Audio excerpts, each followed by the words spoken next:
All right, today we're talking with Air Force veteran Tiffany Morice, leadership and motivational speaker. So, Tiffany, welcome to the show. Look forward to talking about some of the great things you're doing these days. Before we do all that, take us back. Tell us what you did in the Air Force. Oh man. Okay. So I went into the Air Force right out of high school. So I was 18 and I was raised from a military family. My dad served 23 years in the Air Force. He was TMO. And then my sister is 3 years older than me and she was in the Air Force as well as a firefighter. So it was kind of like a family thing, right? Uh, One of the things that my dad raised me with was, you don't ever go to bed without lowering the flag and raising the flag. So a very patriotic family. So graduated high school, went into the military, stationed at Holloman Air Force Base, and did 3 tours. I went to, let's see, Qatar and Kyrgyzstan, and my last deployment was Iraq in 2004. mhm. And it's just been an incredible thing to see now sitting here at 42, where God has really taken my life and knew where it was going all along. Because even when I got into the military, we all know if you've been to boot camp, you know that the place that you don't want to stand out and you don't want to be, you just don't want the attention on you. Within like the first week or two, I was appointed dorm chief. And I was like, hold on a second. Right? Like I'm responsible for all these women. What is happening? And then flash forward, I get to Holloman and then I go to Kyrgyzstan and lo and behold, I'm then Airman Council president over there. And I'm like, how is this happening to me? How? I didn't know. I didn't have a passion for leadership then because I was so very, very young. But it was really interesting when I was getting ready to like just really think back on my process. Like, how was my life got me to where I'm at today? And it's really been just an incredible thing to know that it kind of all weaves together. And so, after high school, it was the military. And then I got out of the military and I had my daughter and I took 2 years off, and one of the things I love about your podcast is that this wasn't around when we were getting out 20 years ago. And so even just recently, I had someone getting out of the military just last month and he was really, really fearful. And I said, what you have to remember is that it always works out, and your podcast alone, I've listened to so many episodes, but it's every episode shows you that even though it might be difficult, we all connect the dots and we all end up, it might look different for everybody, but we all become successful in our own way and that it does work out eventually. And you don't have to know how it works out, but you just have to trust the process that the skills that you learn in the military, you can use in the civilian world and you can do it really, really well. Right. Absolutely. So As it's long as just, you don't yeah. quit. As Say that again. long as you don't quit. No, yeah, right. Yeah, exactly. Don't quit. Just keep going. Like after that, I mean, I really like got out. I raised my daughter for 2 years. I was married at the time. And then I said, you know what? I'm going to go back to school. So I went to New Mexico. I was still at Holloman because my husband then, we were still stationed at the same base, which was crazy. So I stayed in New Mexico and then I went and I got my associate's degree while I wasn't working. But then I said, I really want to get back into serving, like service. So my junior and senior year at New Mexico State University, getting my accounting degree, because I will tell you, I'm really, really good at numbers, leadership, and people. Everything else I suck at. And I'm totally fine as a leader telling you I'm no good at anything else, but I put people around me to make up the deficiencies that I lack in, which has been really, really helpful. Mhm. And so my junior, senior year, I'm finishing my bachelor's degree at this point at New Mexico State University. I'm also co-oping for the Army Engineer Corps of Engineers. So I started as a co-op, my federal service. It started there. And I did that for 2 years while I was in the process of trying to get a government job at the agency that I just have always wanted to work at. And then I moved from New Mexico. I moved to Chicago. I was going through a divorce at the time, and me and my daughter, and I got a job. They called me from the private bank. I will never forget this. In December, they called me and said, good news, you qualify. You can start in January at tax season. And the day I got the call, that afternoon, I got the same email from the government agency of where I work. And they said, yep, congratulations. You have a job if you want it. And it was just like a dream come true. It was like, it was such a God thing. And it's just been an incredible 12 years since. I mean, that's how really I currently work at the IRS. It's been an amazing 12 years. If you know anybody work there, it's just an incredible agency to work for, incredible leadership team. I really started to hone in on my leadership, you know, if I was being quite honest with you, in my 30s, I used to always argue like with God, why am I so different? Like, why don't I like going to the clubs in my 30s? And why don't I like staying up late? And why don't I like socializing and doing all the things? But at the end of the day, I realized that I'm a builder. You know, I like building something out of nothing. I like being passionate and being what the call on my life is, which I know is leadership. And very quickly, I started to see how this is how he's using this in the agency. And I still do that. But then in 2023, that's kind of where this whole side hustle entrepreneur, like, you know, I know we were talking before you hit record, but I just want everyone, if you're in the military or you're getting out, or you've just separated, I want you to know that entrepreneurship is not, we're not all born with it. We're not all like, oh, I want to do this from birth. Like, this is what I want to do. No, quite contrary. Like, I would say, if you were asking me honestly, do you love it? Yes, I love it because the impact that I'm making, but it isn't been my calling on my life. That's why I still work at the agency because I love that. But I also am doing what my calling on my life is, which is leadership and motivational speaking. Pouring into people and helping them win is my passion. So right now I seem to be doing it in a double facet, but that's how I got to where I'm at, and it's been incredible to see.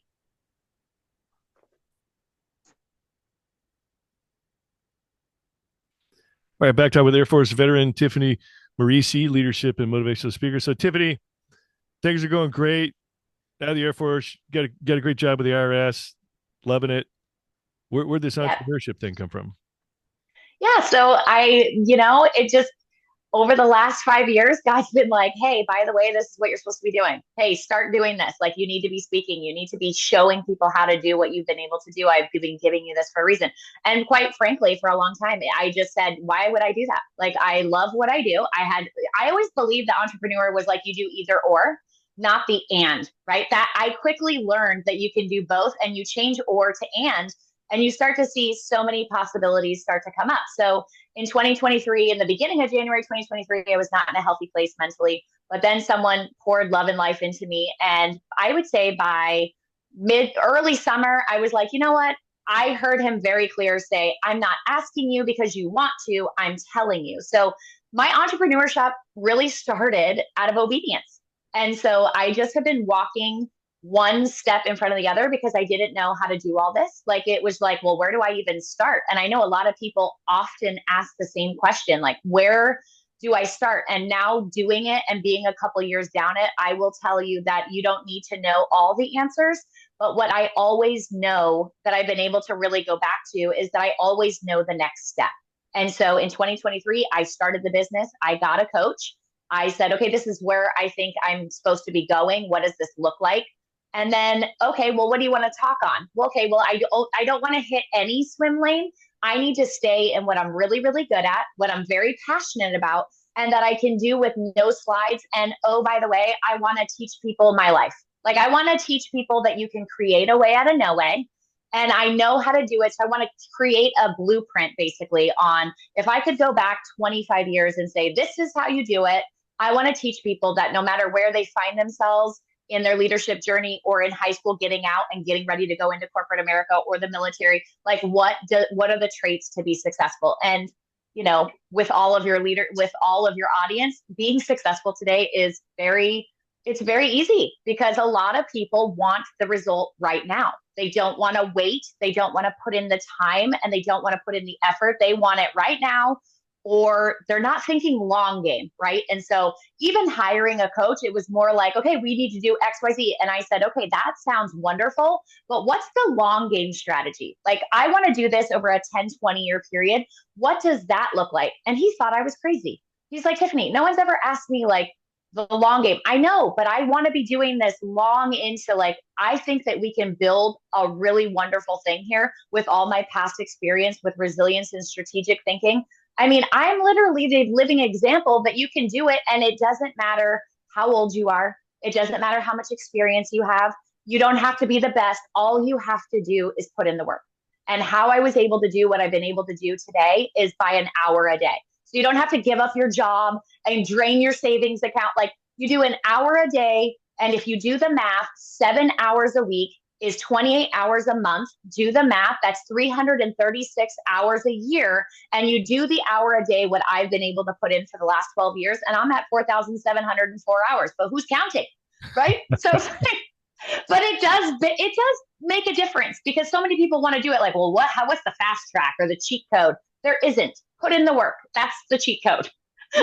Yeah, it is amazing. You've been hearing that a lot lately. It's great advice, a great point. Like there is no cheat code, no shortcuts. You just have to put in the work. Some people accelerate through those things quicker than others, but you still got to do the Yes. work. You still got to often like uh, to use an analogy, like you ever watch the TV show The Voice, or what's the other one, America's Got Talent or whatever. Like The Yeah. Voice, these people, like The Voice is almost like the shortcut. They show up, we're Yeah. great, we're going to make you great. But Yeah. like, there's a couple people that they get a record contract with it and everything. Yeah. And then it goes nowhere. They never goes anywhere. They never become a super. That's right. You hear Scotty McCreery or the one gal that was Blake Shelton's girl, but That's right. he had a few. You'll hear Tate Stevens was one, but Yep. and I think it's like, well, they didn't pay their dues and go the whole That's right. up through the ranks and earn it. They still were That's right. phenomenal entertainers and singers, but they Yes. got accelerated to the top immediately and just didn't have that Yes. base of knowledge behind them or experience. And so, And I think that's in leadership though, the curtain always falls, right? Like it's just if you get there too quick, not necessarily too quickly, because everyone's timeline looks different. Like a lot of people, like even when I'm presenting my keynote on my journey slide, I literally say my journey equals luck in parentheses, preparation and hard work. Because if you ask a lot of people, people say, oh, she's just lucky. Okay, well, you see luck. I know what I've put in over a 15, 20-year period of time, right? So, but it doesn't have to look like everyone else, but it can look different, but the work is still required. And so that's why I tell people you can do it any way you want. My create a way out of no way doesn't mean that I'm fast tracking anything. What I am saying is that the work still dues have to be paid. And so I get a lot of people, especially because I coach for AFSC, which is the Armed Forces Success Center. And a lot of people come to me and they say, well, I'm doing my best, Tiffany. Okay, that's wonderful. And I'm not saying you're not, but let's just get down to sometimes you have to do what's required.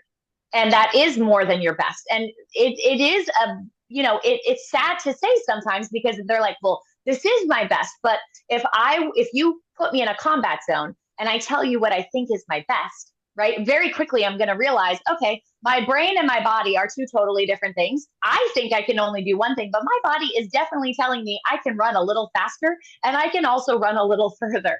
So sometimes it's just being in that flight or fight mode that you realize what you're really made of.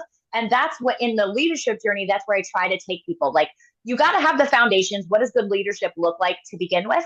Then what is the mindset shifts that you have to take? And then what are the blueprints? Because at the end of the day, if you cannot lead yourself, you're never going to be able to lead anyone else. So you can never fake it till you make it in leadership. So if you, like I always use your physical health as a very good example. I do it at a competitive level on a national stage. You don't have to do it at that level, but you have to show that you can take care of you because I'm not going to trust you as a leader that you're going to take care of me if you can't take care of you to begin with, right? I think that's common knowledge, but I think a lot of people forget that, by the way, as you're pouring into people, it also has to be from an overfilled cup. Like you're supposed to lead people from the overflow, not from what you're pouring into yourself.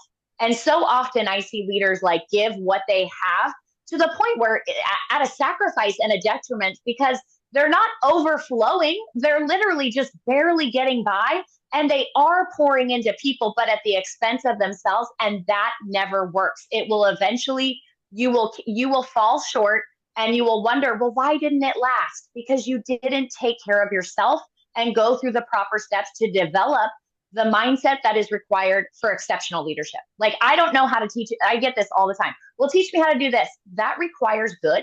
I don't know good. Like, I wish I could. I promise you, me and God have a lot of talks.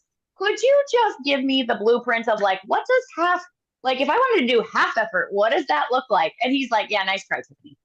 Right. So, yeah. and it is, it's just knowing that. And you know, I would say if you're in the military or transitioning or just recently, get a mentor or coach. Because the reality is, if you could do it, you would. If you wanted to be a millionaire, you would be. If you wanted to be a good leadership or a professional speaker or something, if you could do it, you would do it.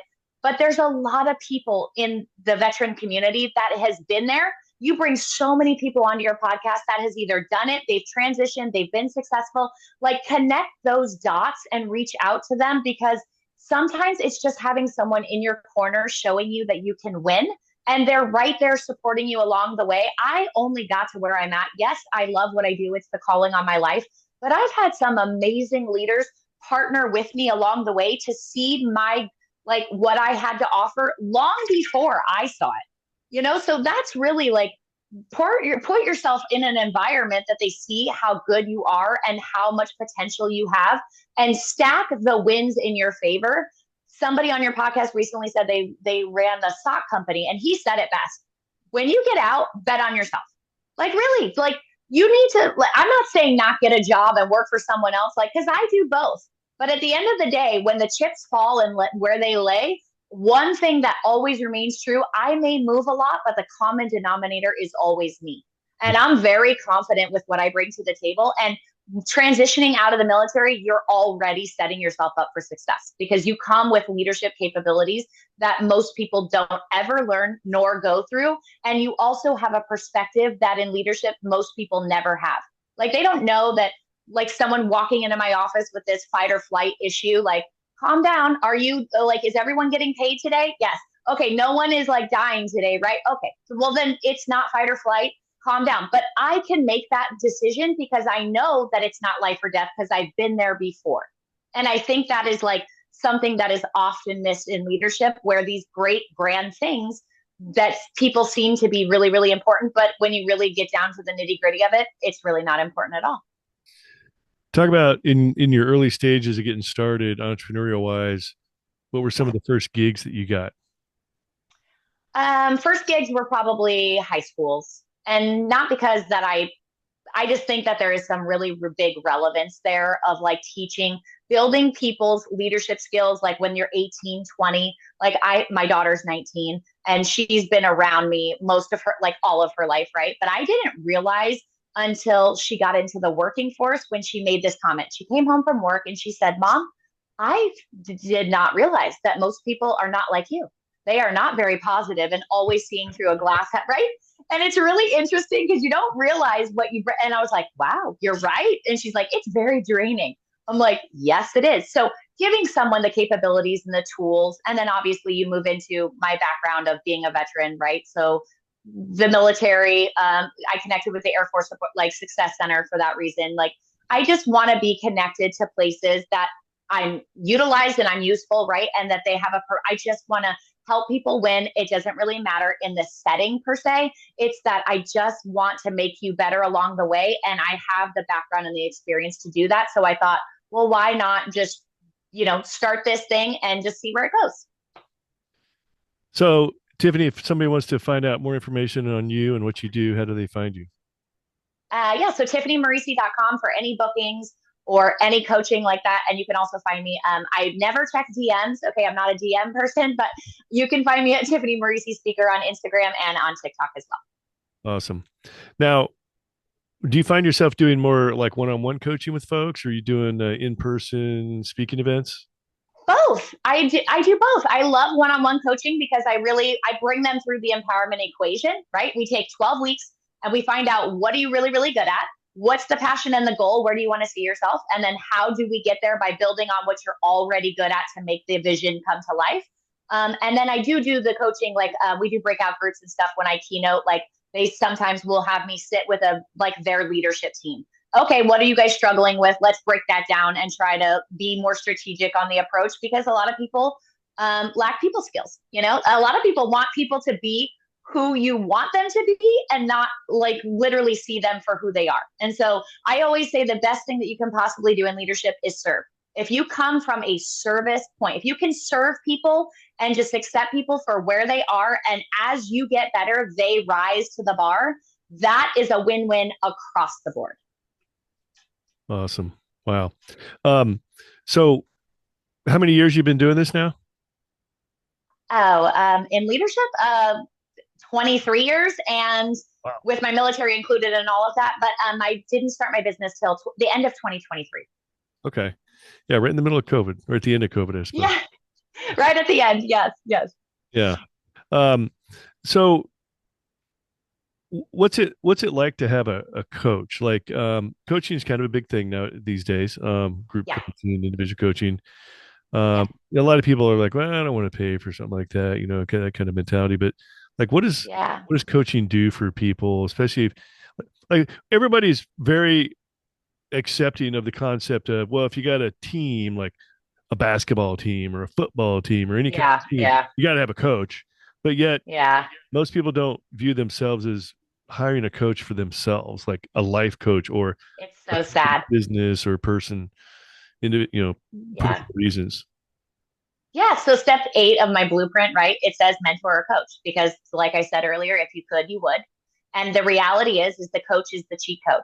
Because here's the thing though, you can't get any coach, right? And I'm very specific on that because I also will say, like I teach people a lot before I even give them the blueprint, but that sometimes when people say that they're team you, their actions don't show that they're team you, right? And so you got to be really careful that you're paying attention to the way people are moving and not what they're saying, because it's very easy for people to be like, "Oh, I support you," blah blah blah blah, but they show up late to your meetings that you're paying for. They don't come prepared to the meeting, right? So if you're going to hire a coach, hire somebody that first, what do you define this? Like the very first question I ask them is, what is your definition of a success? Okay, you should know that right off the gate. That will tell me how much, like, how much thought did you put into this before you even reached out to me? Where do you even know where you're going? Right? I will give you mine as an example: obedience at God's pace. I'm getting very good at obeying like what I'm called to do, but not at my timing. Like I don't need to blow up. I don't need like none of it. I just need to be where he's called me to be and be okay with the timing of how everything is connecting.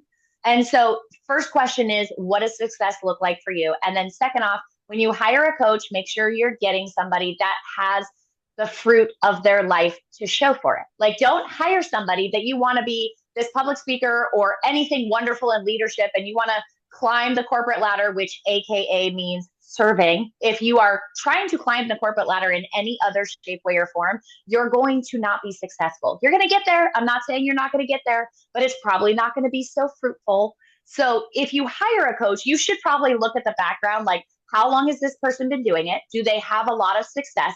Yes, they might be a little bit more expensive, but you're also paying. So you're paying for their knowledge that they acquired for 20 something, like 20, 30 years, And so that's one of the best things. Like when people call me and they say, oh, well, I don't want to pay that much money. And then I get them to see the perspective of, so what happens is you pay $1,000 for a football game for 3 hours. You pay $1,000 to me and I make you better. So I not only change your life, change your family, change your community that you live in, then change the sphere of influence for your friends and make you winning. That ultimately brings you more value. You become more valuable, which then drives the dollar. It's all a circle, but people will pay the 1,000 for the football because they don't see it, or they've hired someone that hasn't been successful in the past. And that is a shame. But then I would say they probably didn't do their research, because anybody that has been doing it really, really, really well, you don't leave them. Like the goal in coaching is never that you would need me 12 weeks after. You shouldn't. You should be like, I always say, people, even at work, I'm in the global until I'm not, because I believe that as long as I can make you the best that you can possibly be, bring value to you to where you are ultimately rising to the bar, I keep continually getting better in the process, that even when I leave, the ripple of me is left for generations to come. Because ultimately I've impacted 500, 200, however many. And some people come to me and they're like, I only lead 15 people, Tiffany. Okay, how about you take yourself out of the 15 people, change, or I lead 15 people and 15 families, 15 communities, 15 sphere of friends.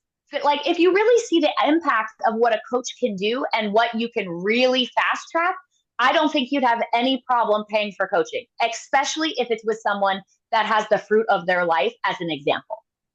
Awesome. Tiffany, we're just about out of time. I want to give you the last word. If you're talking to somebody in the military on their way out, looking to get into Yeah. business, entrepreneurship, what kind of advice comes to mind? Bet on you. You have untapped potential. Serving in the military is the greatest gift and honor that you could possibly do. And no matter how you utilize your gifts and talents, because everybody is different, as long as you use them and you connect with the community that is on the outside, for the most part, everybody wants to see you winning in this community. We all share a common ground. And it doesn't matter how, like, you'll see the veteran community the same as it was active duty. It doesn't matter when you reach out to them, eventually they will help you. Like, it's just a camaraderie and a bond that lasts forever. So just have a plan and try to stay connected as soon as you make that transition so you can get the best, like, so you don't waste a lot of time. Awesome. Great advice. All right, Tiffany, thanks for sharing your veteran entrepreneurial success story. Look forward to seeing your future success and good luck to you. Thank you so much for having me. You bet. All right, these two veterans are Oscar Mike. Amen.